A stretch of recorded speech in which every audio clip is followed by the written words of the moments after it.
오늘 보게 되는 누가복음 6장 말씀은 지난 토요일부터 계속해서 저희가 보고 있는 부분입니다.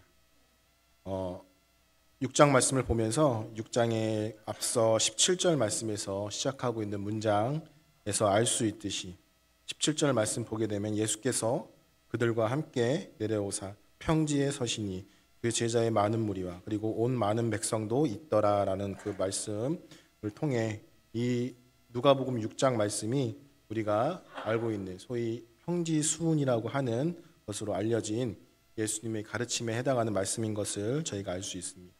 이 누가복음 6장 평지수훈은 저희가 잘 아는 마태복음 5장부터 7장까지의 산상수훈의 그 말씀과 맥락이 같다고 볼 수 있는 부분이기도 하죠.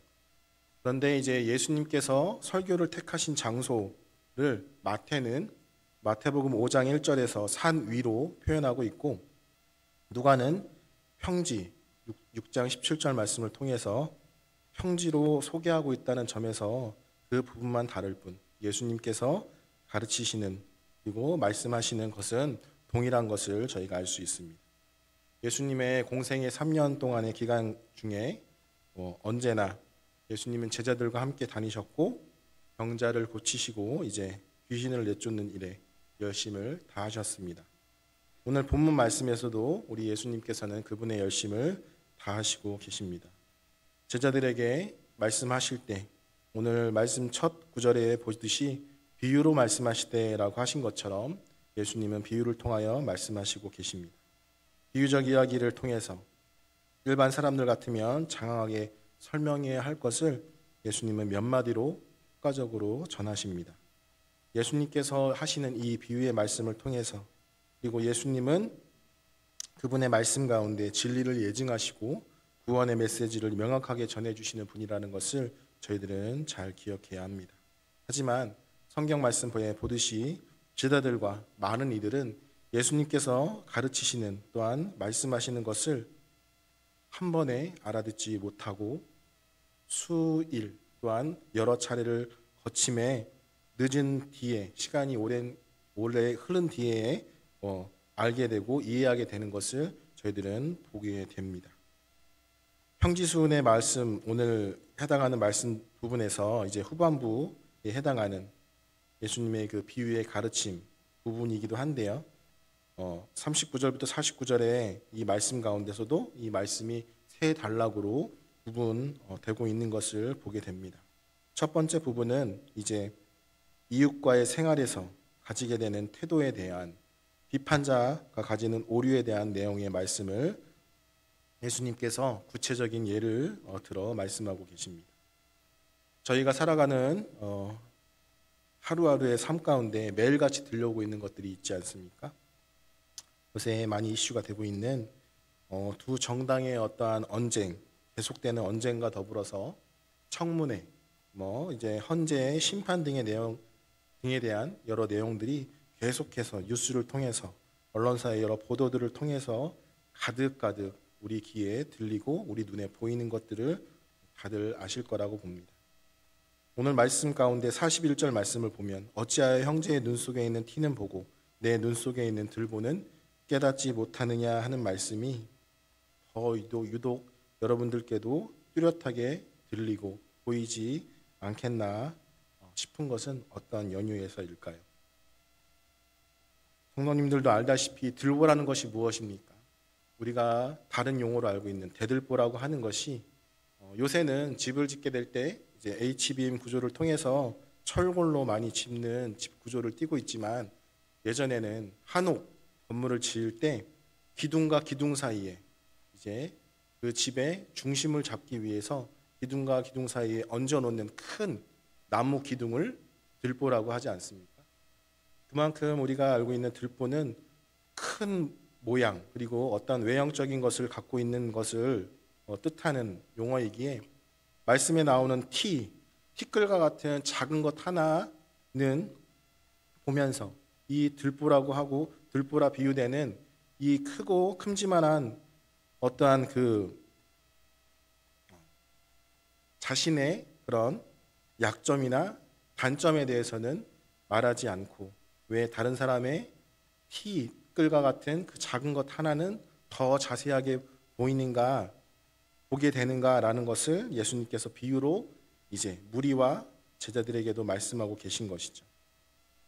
그런 것처럼 오늘 말씀에서도 세상 가운데서 들려오는 그런 모습들 가운데 우리에게도 이 들보와 티와 같은 이 단어들 또한 오늘 41절의 말씀도 더 유독 우리 귀에 우리에게 마음 가운데 더 많이 와 닿을 거라 생각됩니다. 예수님의 말씀을 듣고 있는 무리가 비단 제자들뿐만이 아닌 것을 아실 것입니다. 그 제자의 많은 무리와 더불어 많은 백성도 있더라. 앞서 17절 말씀에서처럼 다양한 이들이 이 무리들 가운데 있었습니다. 심지어 이어지는 42절 말씀에서는 예수님께서 외식하는 자여라고 언급도 하고 계시죠. 많은 무리들 가운데는 병자와 약자와 더불어서 예수님께서 어떤 말에 실수가 있으신가, 그 실수로 말미암아 흠이 생기시는가를 기회를 엿보려고 있는 바리새인과 서기관 같은 자들도 함께 있었으리라 봅니다. 하지만 꼭 그들만 특정하여서 예수님께서 외식하는 자들로 지칭할 수 있겠냐 할 수도 있겠습니다. 우리의 묵상 가운데, 그 평지 가운데서 우리 성도님들 역시도 함께 있고 예수님의 말씀에 귀 기울여 듣고 있는 중이다라고 우리가 적용해 볼 수도 있겠다 싶습니다. 그와 같다면 오늘 41절 말씀의 눈 속에 있는 들보는 비단 어떠한 남의 결점으로만 생각될 것이 아니라고 여겨지지 않을까요? 가까이서는 우리의 모습 중에 보이는 어떠한 외식하는 행동에 대하여 주님 앞에 회개하는 그런 겸손함이 필요할 것입니다. 나아가서는 오늘날의 한국교회의 안타까운 모습을 하나님 용서하여 주시옵소서라고 함께 통회하는 마음으로 기도해야 하는 부분이기도 합니다. 자신은 하나님께 용서받았다 믿지만 정작 형제를 용서해 주지 않는 모습이 그러한 외식하는 행동일 수도 있겠습니다. 로마서 2장 1절 말씀에 보면 그러므로 남을 판단하는 사람아 누구를 막론하고 내가 핑계하지 못할 것은 남을 판단하는 것으로 내가 너를 정죄함이니 판단하는 내가 같은 일을 행함이니라 라고 사도 바울은 말하고 있습니다. 사람들은 누구나 선악에 대한 분별력을 가지고 올바른 삶을 살아야 하지만 그것을 뛰어넘어서 심판이나 정죄는 오직 하나님께 속한 권위라는 것을 우리는 잘 기억해야 하겠습니다.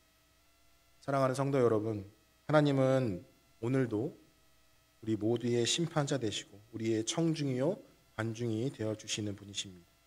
그러한 하나님의 눈과 귀를 생각하지 않을 수 없습니다. 영적 사회적 책임감을 가지고 우리의 믿음의 눈을 들어 주님 바라보며 주님 닮아가는 그런 그리스도인으로 살아가시는 성도님들 되시기를 간절히 소망합니다. 이어지는 예수님의 가르침의 두 번째와 세 번째 말씀에 나무와 열매에 대한 비유 그리고 집과 주춧돌의 비유를 연결하여 말씀하시고 계십니다. 이 두 비유가 다른 표현 같이 보이지만 많은 이들에게 가르치시고자 하는 예수님의 목적은 참된 제자로서 어떠한 모습이어야 하는지에 관한 것이죠. 이 비유의 말씀 가운데 나무 그리고 열매가 의미하는 것은 무엇이겠습니까?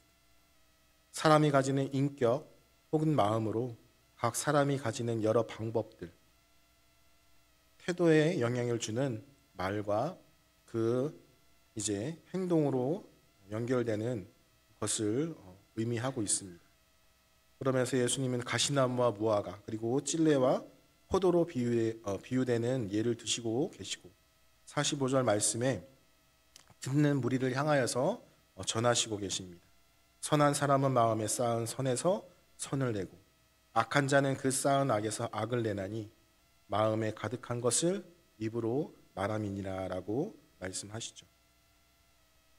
마음이 어떠한 선이나 악이 쌓이는 창고와 같다라는 것을 보여주는 예수님의 표현입니다.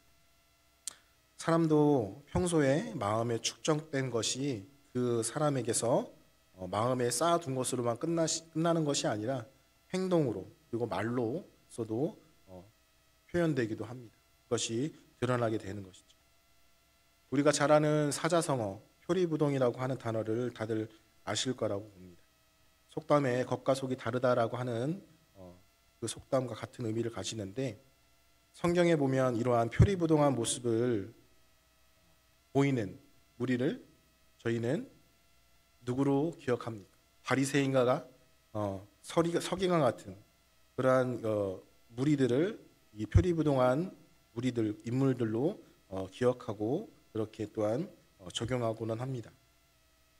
그러한 바리새인과 같은 이들이 위선으로서 철저히 그런 모습을 많이 보이곤 하는데, 앞에서 이제 또한 언급드렸던 것처럼 외식하는 자들에 대하여 언급하신 예수님의 그 말씀 가운데 이 바리새인과 같은 이들이 위선적인 언행으로 아무리 다른 이들을 속이려 해도 결국에 그들에게 다가오는 것은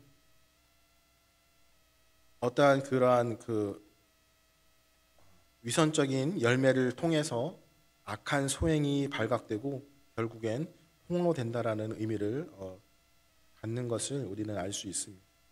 오늘 보는 말씀이 누가복음 6장 말씀이지만 이제 마태복음의 산상수훈 말씀 이외에 다른 곳에서도 이제 예수님의 그 같은 말씀이 또한 나타나고 있는데, 마태복음 12장에 보면 34절에 이렇게 기록하고 있습니다. 덧붙여서 기록되어 있기를 독사의 자식들아 너희는 악하니 어떻게 선한 말을 할 수 있느냐, 이는 마음에 가득한 것을 입으로 말함이라 라고 마태복음에서는 또한 기록하고 있습니다. 결국 속마음이 나쁘면 악한 것을 말하고 그것을 행하여 악영향을 미치게 될 수 있음을 우리로 통해서 기억해야 하도록 이야기하고 있는 것이죠. 사랑하는 성도 여러분, 우리 성도 여러분께서는 수많은 무리들 중에 한 사람의 그런 마음으로서 어떠한 마음을 가지니 되십니까? 우리 성도님들은 예수 그리스도의 참된 제자로 주님과의 신령한 교제를 통하여서 악을 멀리하고 선을 쌓고 구하시기를 소망합니다. 그리하여서 그리스도의 향기를 전하는 좋은 열매 맺어 가시기를 간절히 소망합니다. 예수님의 공생의 기간 동안 갈릴리를 중심으로 여러 곳들을 다니실 때 정말 수많은 무리들이 예수님을 계속해서 따라다녔습니다.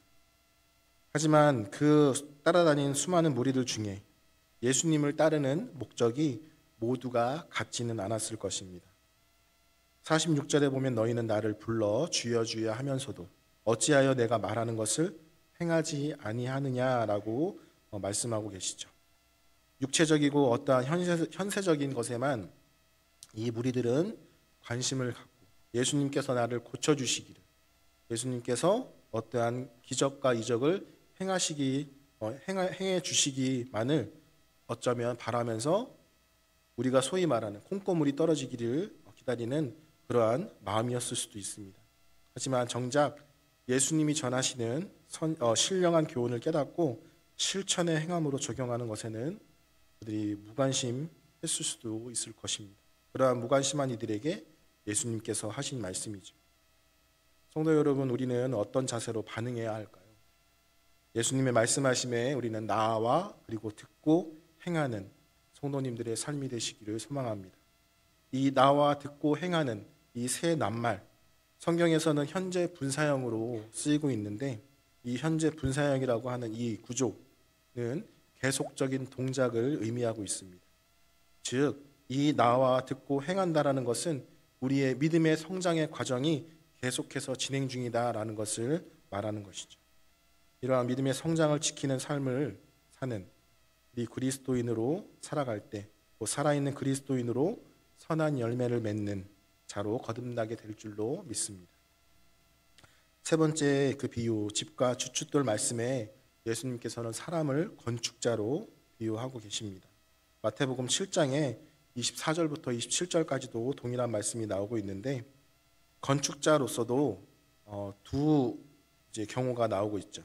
듣고 행하는 자, 그리고 듣고 행하지 않는 자의 그 건축의 결과가 결국엔 다른 결말로 이어지는 것을 보여줍니다. 선한 열매 맺음과 같이 주의 말씀을 듣고 행함으로 신앙의 털을 굳게 하는 경건의 삶이 성도님들 삶으로도 동일하게 적용되시기를 간절히 소망합니다. 오늘도 그렇게 우리가 주님 안에서 예수님께서 많은 무리에게 가르쳐 주신 것처럼 그 무리 가운데에 있다라고 하는 우리의 삶에 또한 그 동일한 마음가짐으로 믿음의 성장을 이뤄가며 굳게 서가는 우리 중부명성교회 성도님들 한 분 한 분 되시기를 간절히 소망합니다.